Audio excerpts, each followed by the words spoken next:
Yang kami hormati para pembicara seminar pada pagi hari ini, Bapak Ketua DPRD Kabupaten Bantul, Bapak Hanung Raharjo STMT, yang kami hormati Bapak Kepala Dinas PU yang dalam hal ini diwakili oleh Bapak Muhammad Zainuddin STME, Kepala Bidang Cipta Karya, dan Ibu Suryati Ningsih Budi Lestari dari Cikal. Dan yang kami hormati Bapak Ibu dari organisasi perangkat daerah di Kabupaten Bantul. Saya lihat di sini dari Bapeda, dari DPU, dari Dinas Sosial ya mungkin, dan dari KPID ya Pak Mas Haswan Iskandar, Pak Setio selaku Ketua Komite Perlindungan dan Pemenuhan Hak Penyandang Disabilitas di Provinsi DIY, serta teman-teman penyandang disabilitas yang ada di 5 kabupaten dan 5 kabupaten kota, juga dari media, dan para hadirin yang tidak bisa saya sebutkan satu persatu. Perkenalkan, saya Armi Surwanti, yang dalam hal ini ditunjuk oleh teman-teman sebagai koordinator Forum Penguatan Hak Penyandang Disabilitas. Ini adalah forum yang merupakan kerjasama dari 3 lembaga, yaitu yang pertama Cikal. Cikal adalah organisasi penyandang disabilitas yang ada kebetulan kantornya ada di Yogyakarta, tetapi wilayah kerjanya di tingkat nasional dan internasional. Yang kedua adalah Majelis Pemberdayaan Masyarakat Pimpinan Pusat Muhammadiyah, dan yang ketiga adalah Independent Legal Aid Institute. Alhamdulillah Bapak Ibu sekalian, terima kasih di hari libur ya, sebetulnya di hari libur, tapi kalau saya di Muhammadiyah di UMY masih belum libur ini. Jadi masih masuk kantor. Tapi mungkin Bapak Ibu yang ada di pemerintahan hari ini adalah hari libur. Tetapi alhamdulillah walaupun hari libur, semangat kita untuk diskusi, untuk mendapatkan masukan-masukan dari berbagai pihak terkait dengan pembangunan infrastruktur khususnya yang berperspektif disabilitas. Jadi Bapak Ibu sekalian, diskusi kita ini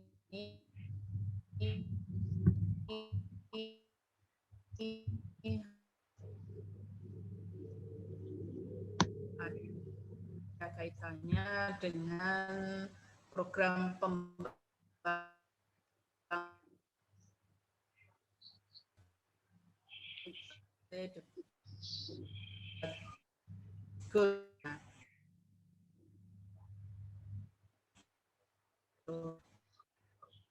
Nah, konsep tujuan pembangunan berkelanjutan sebagaimana yang kita ketahui itu sangat relevan dengan persoalan-persoalan penyandang disabilitas. Karena prinsip yang diangkat di dalam tujuan pembangunan yang berkelanjutan antara lain adalah no one left behind. Ya. Tidak ada satupun warga negara yang boleh ditinggalkan di dalam proses pembangunan. Nah, salah satu warga negara yang sering kali masih dilupakan di dalam proses pembangunan adalah penyandang disabilitas.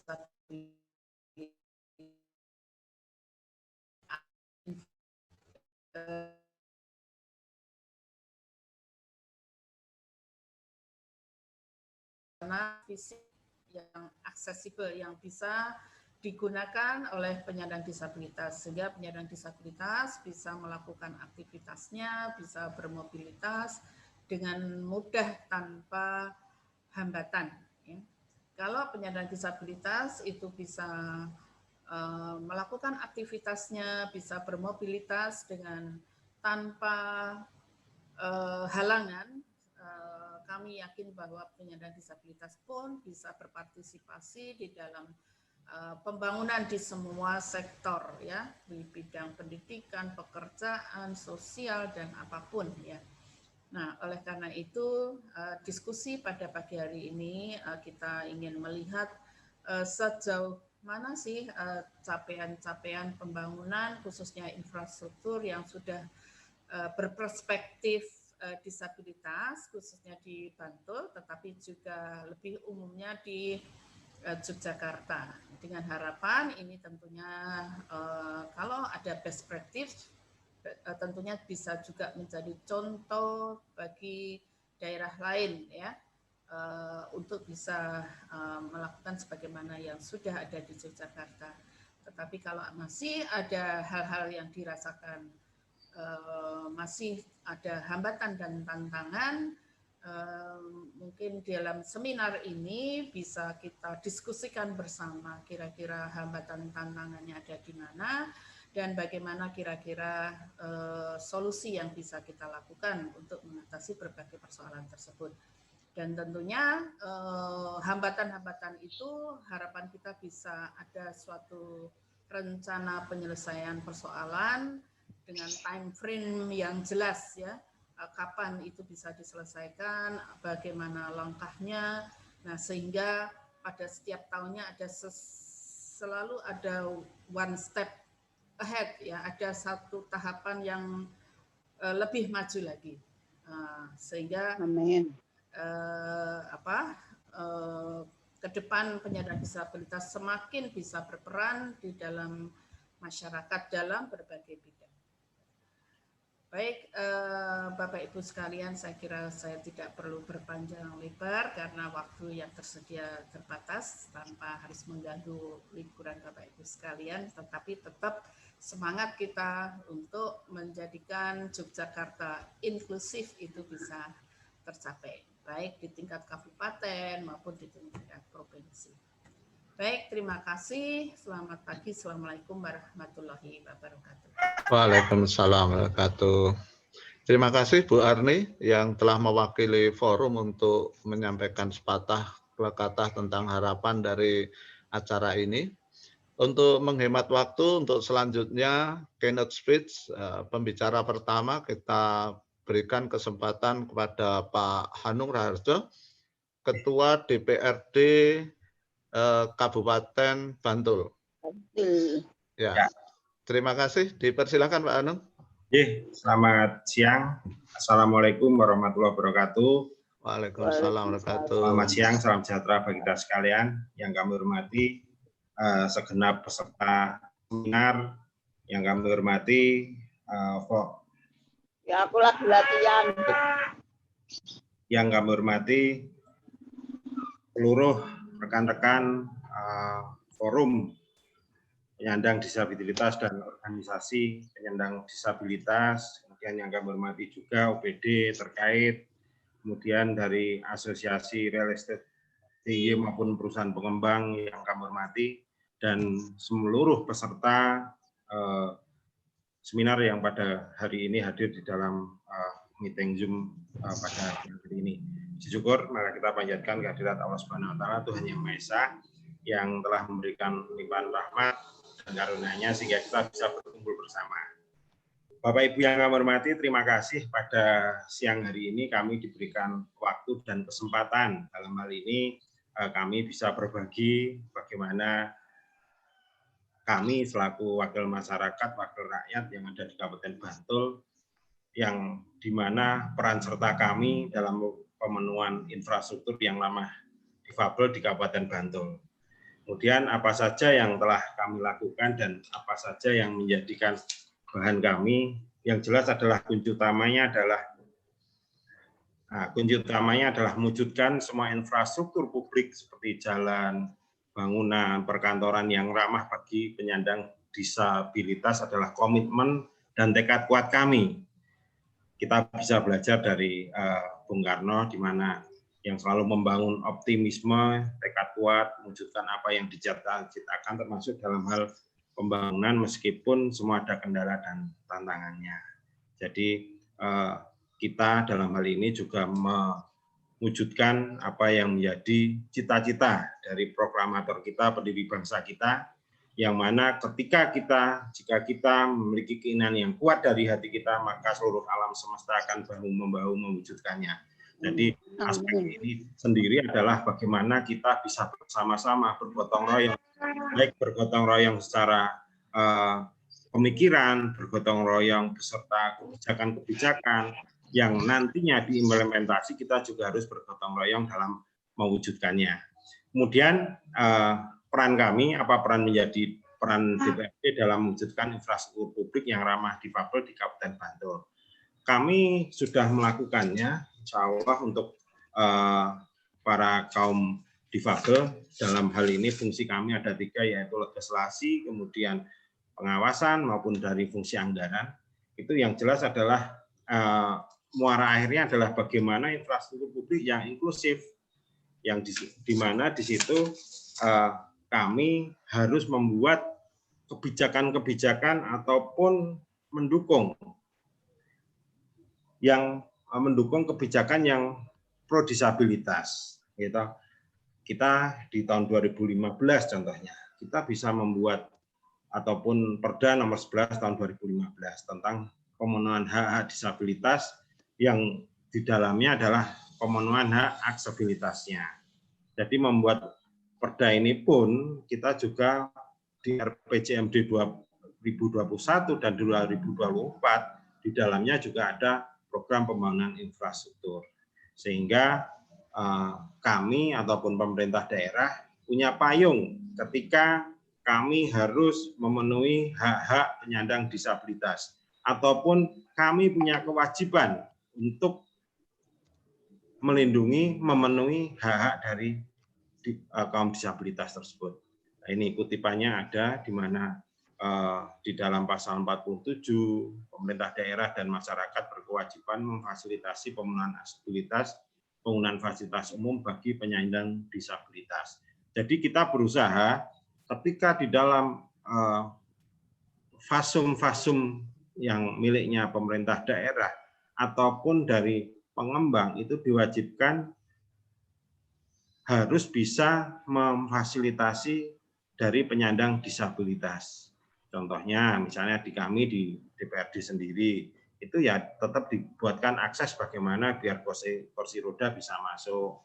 Terus kemudian bagi penyandang cacat yang lainnya juga diberikan tempat ataupun ruang, sehingga kami pun juga berusaha mengimplementasikan apa yang menjadi harapan ataupun menjadi kewajiban setelah disahkannya Perda tersebut. Kemudian pasal 48 itu bersifat aksesibilitas fisik maupun aksesibilitas non fisik. Kemudian yang dimaksud dari fisik sendiri adalah meliputi bangunan umum, sarana lalu lintas dan angkutan umum. Ya, jadi ketika kami di bangunan umum itu ini DPRD mendukung pembangunan infrastruktur yang ramah difabel dengan membutuhkan anggaran. DPRD membuat dan mendukung anggaran untuk rehab bangunan publik yang lama agar ramah difabel dan memastikan bangunan baru wajib ramah difabel. Ya, seperti yang saya sampaikan di depan, bahwasanya ketika memang sebelum adanya Perda nomor 11 2015 ini, itu sudah banyak fasilitas umum ataupun fasilitas publik yang di situ belum memenuhi ramah pada kaum difabel. Kan tapi dengan munculnya Perda ini, kami mendorong dengan fungsi anggaran kami, ketika dari masing-masing OPD itu mengajukan anggaran dalam rangka rehab, dalam rangka pembangunan yang baru, di situ kami juga sebagai fungsi pengawas, ketika di dalam pelaksanaannya itu tidak sesuai dengan regulasi yang ada dalam hal ini Perda nomor 11 2015 tersebut, ya kami akan menindaklanjutinya sebagai fungsi kami pengawasan. Ya, dari semua kegiatan yang ada di Pemda yang terkait dengan DED dulu, adanya DED kita lihat nanti dari pemerintah daerah disampaikan kepada kami, akan melakukan pengawasannya di tingkatan dengan alat pelengkapan kita, baik dengan komisi-komisi yang terkait, Kalau dalam hal ini Komisi C pembangunannya, kemudian nanti dalam hal bagaimana agar teman-teman dari penyandang disabilitas ini tidak istilahnya dipinggirkan ataupun dikucilkan, ya dari teman-teman Komisi D pun ikut mendampingi. Sehingga apa? Sehingga harapan yang ada di dalam Perda nomor 11 2015 ini bisa tercapai untuk memenuhi hak-hak disabilitas ataupun hak-hak bagi disabilitas, dalam hal ini aksesibilitasnya. Kemudian kami juga melalui serapan-serapan yang ada di dalam pokok pikiran DPRD, yang dalam hal ini setiap tahun kami melakukan kegiatan jaring aspirasi melalui reses-reses kami, 1 tahun ada 3 kali. Harapan kita ada masukan dari masyarakat. Ketika kami dari DPRD ini belum bisa memaksimalkan atau ada yang ketinggalan, sehingga kami juga bisa nantinya menyampaikan itu di forum-forum di atasnya reses ataupun di dalam laporan reses kami dengan Bupati. Sehingga apa? Bupati akan mengambil kebijakan yang arahnya adalah nantinya dapat memenuhi hak aksesibilitas daripada kaum disabilitas. Kemudian kami juga akan selalu bekerja sama dengan pemerintah daerah ketika dari teman-teman pemerintah daerah membuat program ataupun memberikan layanan, program layanan, ataupun nantinya memenuhi fasilitas umum, infrastruktur yang itu adalah untuk kepentingan teman-teman disabilitas, insya Allah dari Dewan Kabupaten Bantul siap untuk mendampingi dan harapannya nanti siap menganggarkan sesuai dengan kemampuan anggaran daerah kami. Dan kami pastikan DPRD akan terus memastikan agar program tersebut, kegiatan tersebut, seperti pembangunan sarana umum, jalan, bangunan perkantoran, sekolah, puskesmas, rumah sakit, tempat ibadah di Kabupaten Bantul benar-benar ramah bagi difabel dan kita kawal dalam RPJMD, APBD maupun dalam pengawasan di lapangan. Dan kami akan menyesuaikan dengan kemampuan daerah kami, ataupun kami akan berkoordinasi dengan teman-teman yang ada di DIY, atau dalam hal ini pemerintah daerah istimewa Yogyakarta, maupun dengan pemerintah pusat, yang mana nantinya agar meringankan apa yang menjadi kendala kami, terutama masalah pendanaan biaya, di mana ketika pemerintah daerah tidak bisa memenuhi, kami akan tetap mengusahakan agar bisa terwujud di mana pembangunan yang nantinya bisa memenuhi hak aksesibilitas bagi kaum disabilitas. Mungkin itu yang bisa kami sampaikan, dan kami mohon maaf jikalau dalam penyampaian ini banyak kekurangan dan kehilafan, dan kami haturkan terima kasih. Selamat mengikuti seminar pada siang hari ini. Terima kasih. Wassalamualaikum warahmatullahi wabarakatuh. Waalaikumsalam warahmatullahi wabarakatuh. Terima kasih Mas Hanung Raharjo. Sedikit saya review, tadi disampaikan dengan jelas bahwa semua program ketika pembangunan itu memang harus ada payung hukum. Kabupaten Bantul sudah punya perda, termasuk di dalamnya pasal terkait dengan aksesibilitas.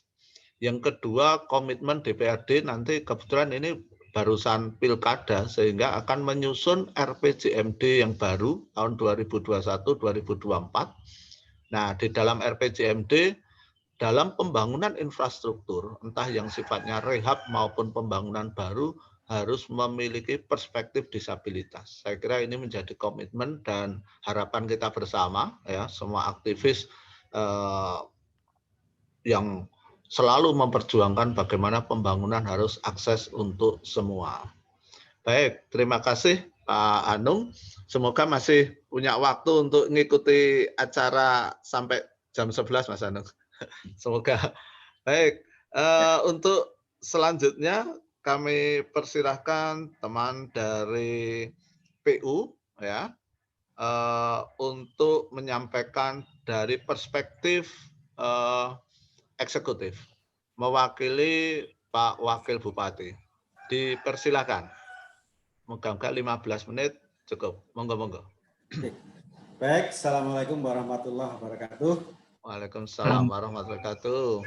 Pagi, salam sejahtera untuk kita semuanya. Bapak Ibu yang kami hormati, khususnya dari komunitas Bapak Ibu penyandang disabilitas di Kabupaten Bantul dan juga DIY tadi disebutkan. Kemudian Bapak Ketua DPRD Kabupaten Bantul, Bapak Ibu yang kami hormati, sebelum kami menyampaikan, kami memohonkan izin Bapak Wakil Bupati Bantul yang pada kesempatan pagi hari ini tidak bisa mengikuti acara ini dan memang memerintahkan kami untuk menindaklanjuti dan mengikuti acara ini sampai dengan selesai. Dan perlu kami sampaikan, kami juga di sini hadir lengkap satu tim dari PU ini Bapak. Jadi kita juga berseragam hari Kamis. Jadi kita ini cuti tapi kita pakai pakaian kerja. Jadi luar biasa. Ini akan memberikan manfaat yang lebih besar lah untuk kita semuanya. Oke.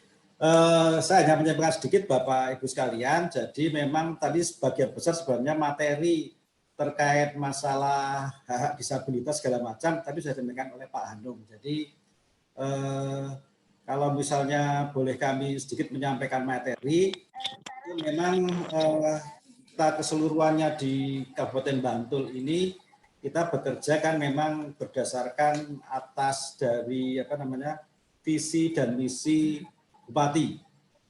Nah, visi Kabupaten Bantul 2006-2025 itu adalah Bantul Projo Taman Sari sejahtera, demokratis dan agamis. Nah, terkait dengan visi itu kemudian diturunkan dalam misi. Nah, misi Kabupaten Bantul itu kebetulan ada 5. Nah, terkait dengan yang permasalahan kita itu menyangkut tentang misi yang keempat. Jadi misi yang keempat itu adalah meningkatkan kapasitas dan kualitas sarana prasarana umum, pemanfaatan sumber daya alam dengan memperhatikan kelestarian lingkungan hidup dan pengelolaan risiko bencana. Nah, secara gambaran yang lebih utuh dilihat Bapak Ibu sekalian. Jadi urutannya dari visi misi, kemudian tujuannya adalah menjaga daya dukung alam dan lingkungan hidup untuk pembangunan berkelanjutan. Jadi tema berkelanjutan yang merupakan tema pokok dari diskusi dan seminar pagi hari ini itu memang nyekrupnya itu di misi yang keempat itu. Kemudian indikator tujuannya itu adalah terkait dengan indeks lingkungan hidup. Nah, dari indeks lingkungan hidup itulah kemudian diturunkan turunannya menjadi 4 sasaran. Jadi 4 sasaran. Pertama, terpenuhnya sarana prasarana publik dan prasarana dasar masyarakat. Kemudian berikutnya terwujudnya lingkungan hidup yang berkualitas begitu. Kemudian terciptanya kesadaran masyarakat dalam kesiapsiagaan bencana. Kemudian yang keempat, terwujudnya kesesuaian pemanfaatan ruang. Nah, dari itu kemudian kita tetapkan beberapa indikator sasaran. Jadi yang terkait dengan sasaran yang pertama tadi itu indikatornya adalah indeks kepuasan masyarakat terhadap layanan infrastruktur. Nah, terkait dengan infrastruktur yang berhubungan dengan pemenuhan hak disabilitas memang lebih banyak di indikator sasaran yang pertama ini. Nah, kemudian sasaran yang kedua terkait dengan terwujudnya lingkungan hidup yang berkualitas itu indeksnya adalah indeks kualitas lingkungan hidup. Kemudian sasaran yang ketiga terkait dengan kesadaran masyarakat itu indikator sasaran adalah desa tangguh bencana. Kemudian untuk yang sasaran keempat terkait dengan kesesuaian pemanfaatan ruang itu adalah persentase kesesuaian pemanfaatan ruang. Nah, dari OPD penanggung jawab itu untuk yang indikator sasaran yang pertama terkait indeks kepuasan masyarakat IKM terhadap infrastruktur itu ada di Dinas Pekerjaan Umum, Perumahan dan Kesehatan di tempat kami dan juga di Dinas Perhubungan. Nah, next Mbak.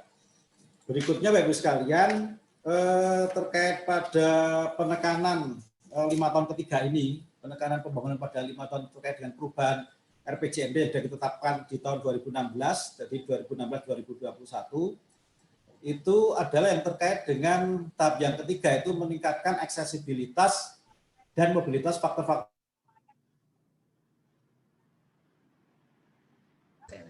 Oh, terputus ya.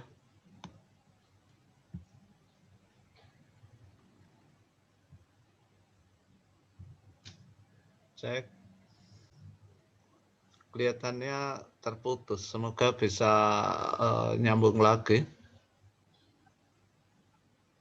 Padahal dari kantor ini.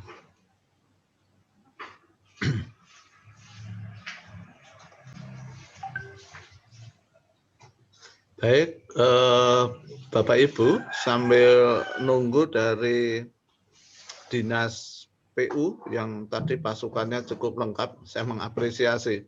Bahkan di hari libur pakai seragam. Nah, saya kira ini menunjukkan sebuah semangat komitmen. Tapi ini ada kendala teknis sedikit.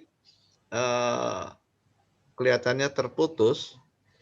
Untuk kalau Mbak Arni bisa bantu mengkontak.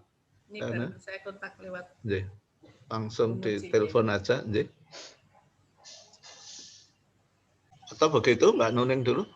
Saya kira juga tidak ada masalah untuk mengefektifkan waktu. Mbak Nuning bisa menyampaikan nanti yang PU biar kita selesaikan setelah Mbak Nuning. 15 menit Mbak Nuning, mungkin cukup ya? Oke, siap. Mbak Nuning. Ya, terima kasih Pak Ma'ruf sudah memberikan waktu. Kesempatan ini saya akan menyampaikan tentang sebetulnya ini hasil monitoring yang sudah kita lakukan. Mengapa ini harus kita sampaikan? Sebetulnya kemarin ketika FGD ini sudah kita sampaikan, tapi ada beberapa hal yang baru yang mesti harus kita sampaikan kepada tadi Pak Hanung. Ternyata DPRD itu mempunyai fungsi yang luar biasa. Sebetulnya ini kami juga, ini suara rakyat Pak Hanung. Kami menyampaikan karena ini juga merupakan suatu hasil riset kecil sebetulnya dari Forum Penguatan Hak Penyandang Disabilitas. Beberapa waktu yang lalu kami melakukan monitoring yang melakukan adalah teman-teman organisasi penyandang disabilitas di Kabupaten Bantul juga. Mereka juga yang melakukan monitoring itu, dan ini sekedar mungkin kalau dari Dewan kemarin seperti yang disampaikan Pak Hanung belum pernah melakukan atau tadi yang disampaikan belum menemukan kita ketika infrastruktur di Kabupaten Bantul itu di sisi mana yang memiliki kekurangan atau ada beberapa tempat yang belum memenuhi kebutuhan aksesibilitas bagi teman-teman penyandang disabilitas. Namun sebelum ke sana, saya akan menyampaikan bahwa sebetulnya pembangunan yang inklusif itu seperti apa. Kita mempunyai prinsip-prinsip pembangunan yang inklusif bagi disabilitas adalah adanya aksesibilitas, partisipasi, dan anti diskriminasi. Prinsip ini merupakan satu hal yang mau tidak mau harus terpenuhi. Karena kalau salah satunya saja tidak terpenuhi, berarti belum inklusif gitu. Nah, pembangunan inklusif disabilitas berarti memastikan bahwa semua tahapan siklus pembangunan, di situ ada desain, implementasi, pemantauan, dan evaluasi, mencakup dimensi disabilitas dan bahwa penyandang disabilitas berpartisipasi secara bermakna dan efektif dalam proses dan kebijakan pembangunan. Nah, pendekatan yang dilakukan ketika kita akan melakukan pembangunan inklusif itu ada dua twin track, ada dua pendekatan. Yang pertama adalah pengaruh utamaan disabilitas di seluruh program, di seluruh sektor, karena hak penyandang disabilitas itu juga mempunyai hak yang sama dengan warga yang lainnya. Dia butuh sekolah, dia butuh bekerja, dia butuh sehat, dia butuh wisata, dia butuh ke mall, dia butuh belanja, dan sebagainya. Sama dengan yang lainnya. Artinya, ketika pembangunan, apapun itu, mestinya pembangunan itu adalah untuk rakyat. Dan rakyat di dalamnya ada penyandang disabilitas. Sehingga kita membangun, ya pengaruh utamaan disabilitas ini sangat dibutuhkan karena sebetulnya selama ini yang selalu gembar-gembor atau selalu menyampaikan adalah dari sisi teman-teman penyandang disabilitas. Tapi sebetulnya penggunaan pembangunan yang inklusif, pembangunan infrastruktur yang inklusif itu sebetulnya tidak hanya untuk penyandang disabilitas, tapi untuk semua warga, termasuk di situ ada anak-anak, ada lansia, ada perempuan rentan, misalnya perempuan hamil dan sebagainya. Jadi di sini penyandang disabilitas saya berharap bisa menjadi garda terdepan ketika menyuarakan tentang pembangunan yang inklusif.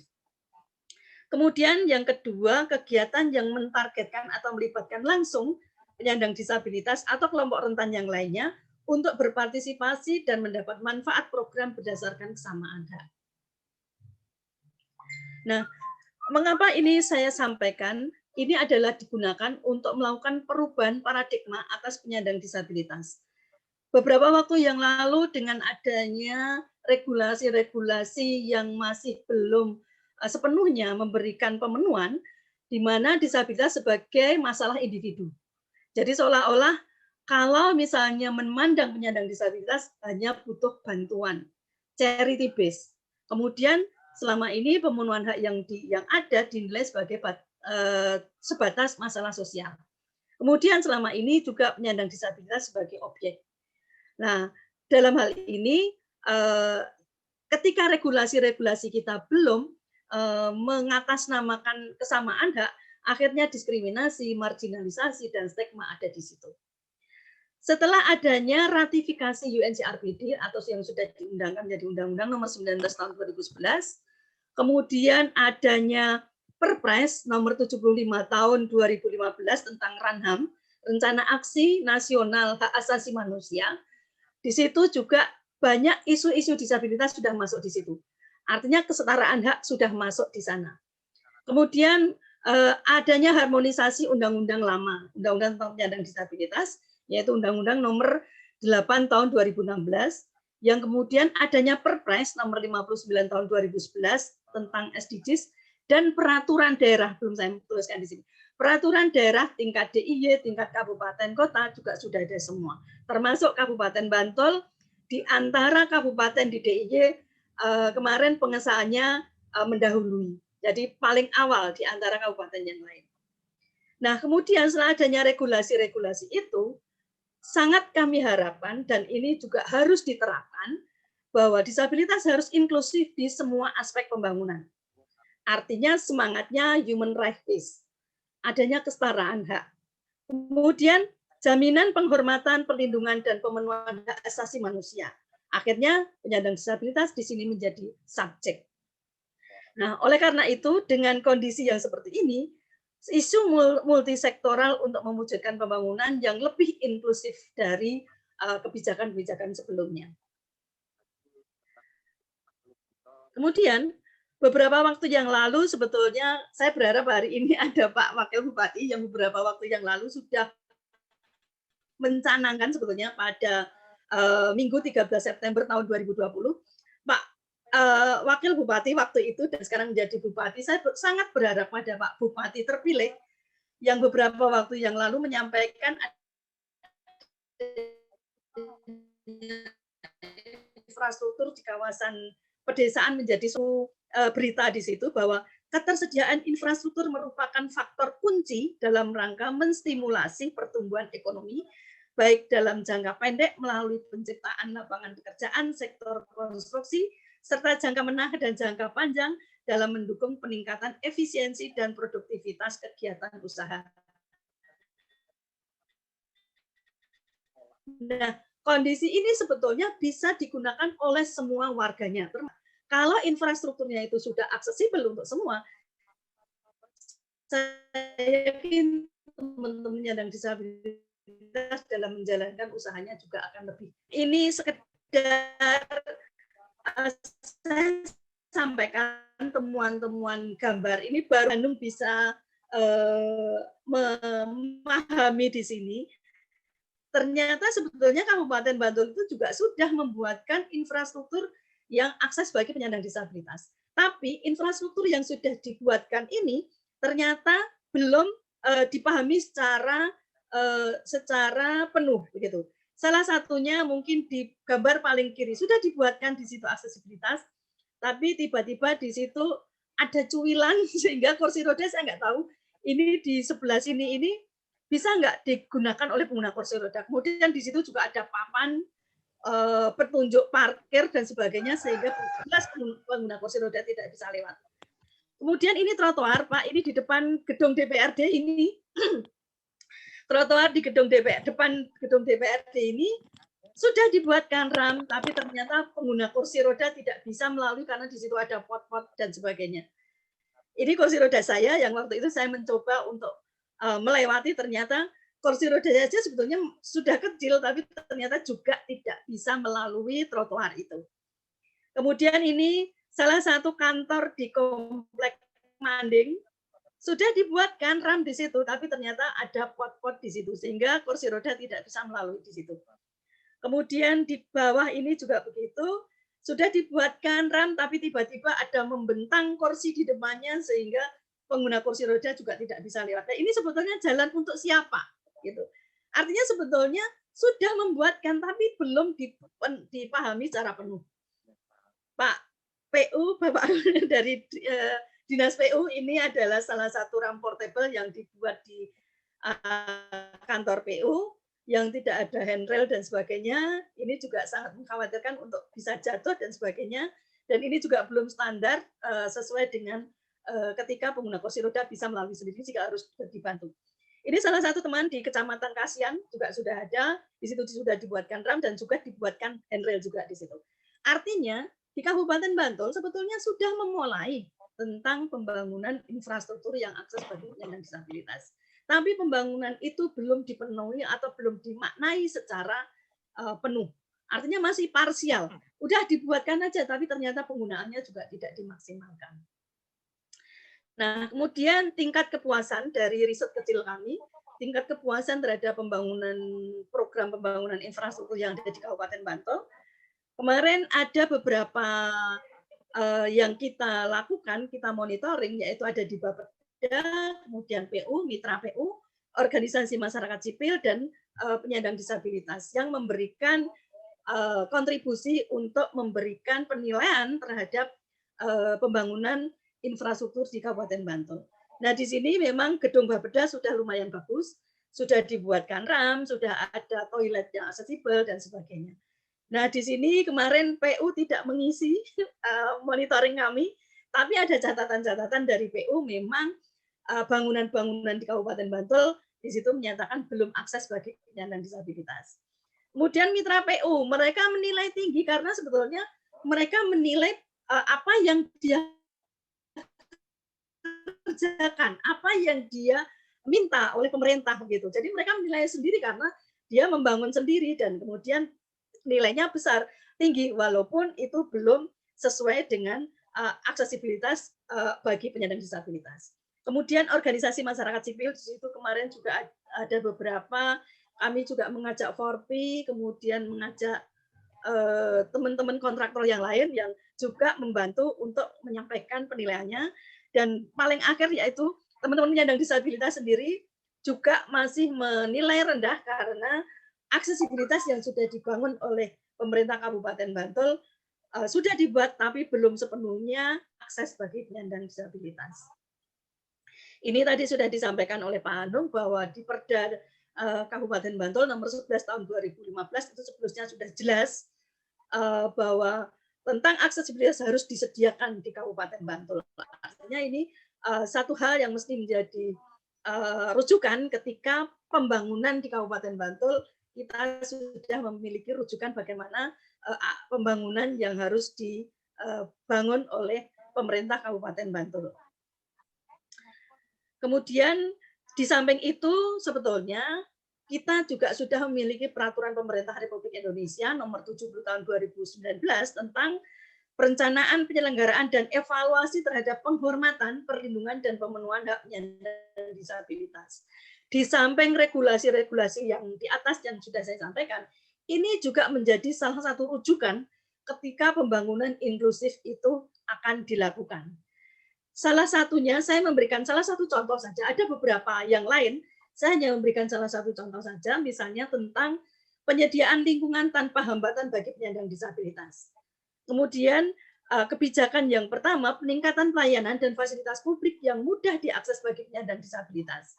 Kemudian strategi implementasinya, mengembangkan standar operasional penyediaan fasilitas dan layanan publik yang mudah diakses bagi penyandang disabilitas. Target capaiannya, tersedianya fasilitas dan layanan publik yang mudah diakses oleh penyandang disabilitas. Nah, penanggung jawab utama di sini adalah Kementerian PU dan Kementerian Perhubungan. Dan penanggung jawab pendukung di situ ada Kementerian lembaga dan pemerintah daerah baik provinsi maupun kabupaten kota. Saya mencontohkan satu aja karena ada banyak sekali yang khusus tentang infrastruktur. Nah, ini sangat kita kaitkan karena pada kesempatan ini kita mengupas goal 9 tentang infrastruktur dalam SDGs. Mengapa ini kita sampaikan dan kita berikan? Karena ini menjadi salah satu rujukan yang harus kita lihat. SDGs merupakan program inklusif di mana tidak ada seorang pun yang boleh tertinggal, termasuk penyandang disabilitas. Artinya, untuk mencapai tujuan pembangunan yang berkelanjutan ini yang notabene inklusif, diperlukan sebuah reaksi aksi nasional, aksi daerah yang inklusif juga. Yang berarti juga diperlukan rencana aksi daerah yang berperspektif disabilitas. SDGs memang tak bisa lepas dari isu disabilitas. Bahkan isu disabilitas merujuk pada beberapa bagian dari SDGs, terutama bidang yang terkait dengan infrastruktur. Untuk program pemenuhan sarana dan prasarana umum perlu ditetapkan target yang memenuhi aksesibilitasnya. Dalam program rehabilitasi atau pemeliharaan jalan, gedung perlu ditetapkan aksesibilitasnya. Berapa persen tingkat kantor-kantor pelayanan publik yang memiliki aksesibilitas? Kemudian apakah aksesibilitas itu sudah sesuai? Apakah RAM yang tersedia sudah cukup landai dan aman? Kemudian juga perlu kita tetapkan tentang target trotoar dan guiding block untuk jalur pemandu bagi teman-teman disabilitas netra. Simpulan yang bisa saya sampaikan yang pertama, secara umum dari survei yang kami lakukan selama ini, ke Bapeda, PU, dan layanan publik lainnya, Bantul sudah memulai dibangun infrastruktur bangunan yang potensial, akses khususnya untuk elemen utama, aksesibilitas. Hanya belum akses untuk elemen pelengkap utamanya, misalnya soal parkir ini juga belum terpikirkan. Kemudian yang kedua, masih kurang komunikasi dan koordinasi antara pemerintah provinsi dan kabupaten kota ketika mengimplementasikan penuh aksesibilitas penggunaan fasilitas umum bagi penyandang disabilitas menuju DIY Aksesibel 2024. Ini adalah salah satu pasal Perda DIY pasal nomor 93 di mana tahun 2024 DIY adalah aksesibel untuk semua. Artinya ada kontribusi di tingkat kabupaten kota untuk membangun bangunan yang akses untuk semua. Kemudian simpulan yang ketiga, kurangnya edukasi dan sosialisasi kepada petugas pelayanan publik sebagai garda terdepan sebagai pelayanan terhadap akses dan interaksi bagi penyandang disabilitas. Kemudian yang keempat, sudah mulai ada komitmen untuk melibatkan organisasi penyandang disabilitas dalam perencanaan pembangunan.